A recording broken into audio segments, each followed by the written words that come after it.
Olá, meus amigos do Clube Saúde e Plenitude, que alegria estar junto com vocês. Novamente, no nosso último encontro, nós falamos sobre o pilar da alimentação e hoje nós vamos mergulhar em um dos processos mais restauradores que o nosso Deus nos deu, que é o sono. Tá preparado? Então vamos juntos. Muita gente vive cansada, né? Lutando com aquela sonolência, sem perceber que está negligenciando uma das chaves para a nossa saúde plena. Mas hoje nós vamos mudar isso, tá? Quero que vocês venham comigo nessa jornada para a gente entrar no caminho do sono e vamos descobrir juntos como transformar as noites para ter dias com mais energia, com mais clareza mental e, acima de tudo, com mais saúde. Então, fica comigo aqui até o final, porque além de nós entendermos a ciência por trás de uma boa noite de sono, eu vou compartilhar estratégias práticas, algumas até surpreendentes, para você melhorar o teu sono e, claro, vamos conectar tudo isso com o nosso alicerce, a espiritualidade. Tá preparado? Então, vamos lá. Para a gente começar entendendo a importância do sono, precisa primeiro entender o que acontece quando nós dormimos. Não é apenas um desligar, como as pessoas pensam. Esse é um processo ativo que está muito organizado e dividido em ciclos. Então, vamos entender o que acontece nesses ciclos, tá? O primeiro estágio do sono nós chamamos de sono não REM, ou estágios 1 e 2, que é o sono leve.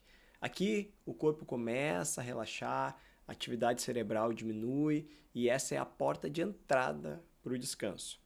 E aí nós vamos chegar no estágio 3 do sono, que é o chamado estágio profundo. Essa é a fase de restauração física.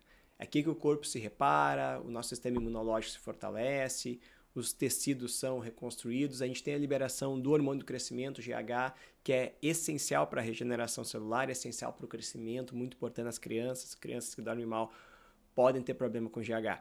Então, pense nisso como uma oficina do corpo, trabalhando para consertar os desgastes naturais do dia a dia.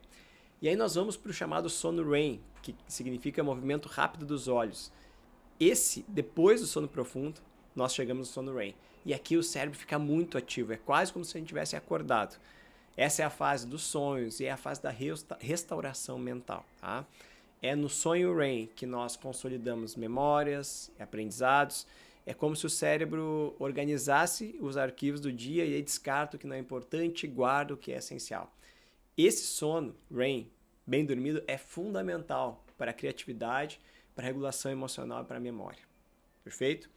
Esses ciclos vão se repetir de 4 a 6 vezes por noite, alterando os estágios do sono. Tá? Então, olha a perfeição disso. Né? Nós temos um tempo para o corpo, um tempo para a mente e é como uma dança perfeita, está orquestrada para a gente melhorar a nossa saúde por meio do sono, tá?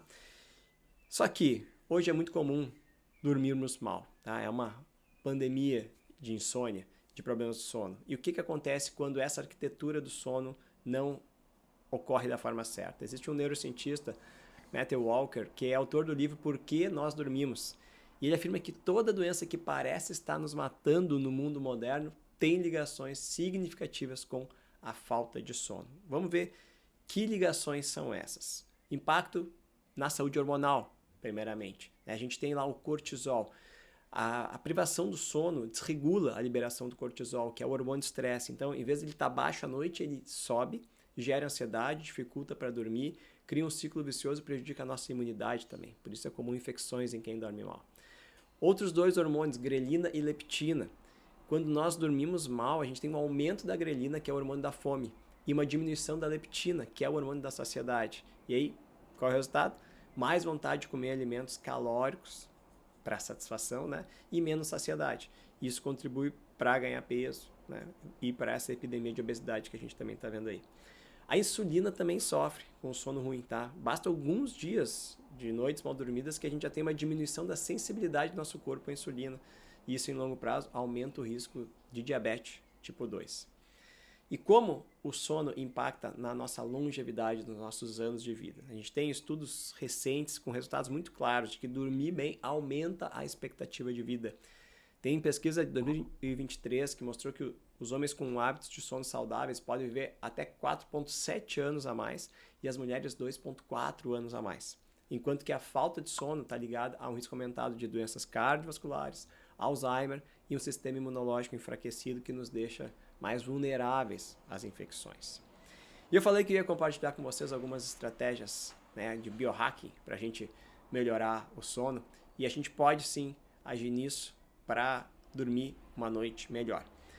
Nós temos, né, na visão funcional da medicina essa noção de que pequenas mudanças podem gerar grandes resultados, né? E o biohacking nada mais é do que usar estratégias inteligentes para otimizar a nossa biologia.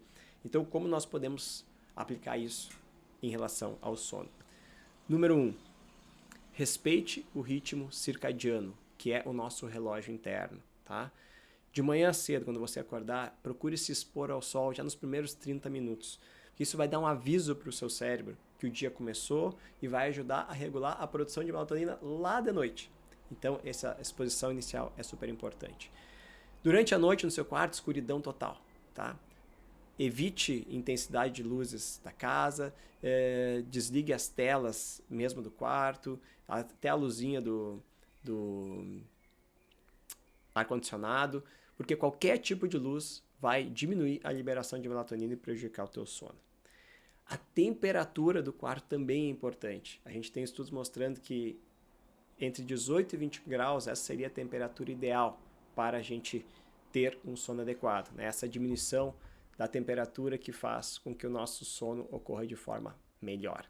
Tá? Então, escuridão total, relaxamento, evitar a exposição, ambiente climatizado, isso vai te ajudar. O silêncio também é importante, então se às vezes você tem um quarto num ambiente mais ruidoso, você pode usar protetores auriculares ou mesmo os dispositivos que são geradores de ruído.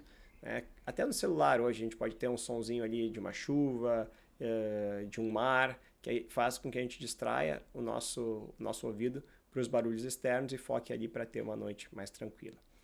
Alguns outros cuidados no seu dia a dia, tá? Evitar principalmente o café ou bebidas estimulantes, energéticos depois das 14 horas, porque muitas vezes esse efeito segue, tá? Adiante. Sobre o álcool, muita gente acha que o álcool ajuda a dormir porque ele dá aquela capotada, mas ele é, na verdade, um sedativo que prejudica principalmente a chegada naquele sono REM, que é o sono de alta atividade cerebral, sono para a restauração mental. Então você vai apagar com álcool, mas não vai descansar de verdade. E principalmente nesse estágio que a gente tem uma detoxificação cerebral, isso não vai acontecer adequadamente. Por isso que você acorda com a cabeça pesada depois que bebe. Sobre alimentação, faça à noite alimentações leves e dê pelo menos 2 a 3 horas de intervalo entre comer e dormir, para que você não esteja com todo esse processo digestório acontecendo simultaneamente, que isso dificulta também um sono adequado. Tá? Você pode também criar uma rotina, um ritual de relaxamento nesse fim do dia. Pode ser um banho morno, idealmente, porque o frio ativa, né? A leitura de um livro, uma meditação, oração, exercícios de respiração, né? Também podem auxiliar isso. A gente tem uma técnica muito conhecida que é 4-7-8, em que você vai inspirar por 4 segundos, segurar por 7 segundos e expirar lentamente por 8 segundos. Isso ajuda a estimular o seu nervo vago e o seu sistema parasimpático, que vai diminuir a excitação do teu corpo. Muito bem? Chegando aqui para a reta final. De que forma a espiritualidade se conecta com isso? Se conecta totalmente, tá? Se o sono é essa máquina de restauração física e mental, como que a nossa fé pode potencializar isso? Vamos lá. A Bíblia nos fala muito sobre descanso, né? Nós estamos lá no Salmo 127, no versículo 2, que está escrito assim: inútil vos será levantar de madrugada, repousar tarde, comer o pão de dores, pois aos seus amados ele dá enquanto dormem. O que isso significa? Que Deus nos dá o sustento e a restauração no nosso descanso nele. Né? Claro que nós podemos descansar nele também acordados, mas o sono tem tudo a ver com esse descanso, com o nosso momento de entregar um tempo que a gente não vai ter controle nenhum. Então, na perspectiva da fé, o sono não é só um processo biológico, ele é um ato de confiança em que nós entregamos nossas preocupações, o nosso corpo, a nossa mente, tudo isso aos cuidados do Criador. E é um momento em que o espírito se desprende parcialmente das amarras do corpo para a gente se renovar, Por isso, então, a higiene do sono, né, como a gente fala, ela pode ser vista como uma preparação do templo, né, que é o nosso corpo, para ter esse momento adequado de sono. Mas a preparação espiritual é igualmente importante. Então, reflita aí de que forma você vai para a cama.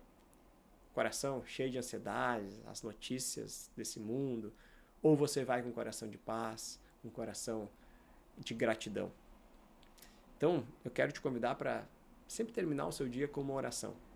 Entregar suas preocupações a Deus, realmente descansar nele, agradecer pelo dia que passou, meditar em uma passagem das Escrituras, porque essa prática não vai só acalmar a tua mente, mas vai preparar o cérebro para o sono e vai fortalecer o teu espírito. E com isso, o teu descanso vai ser verdadeiramente reparador em todos os níveis.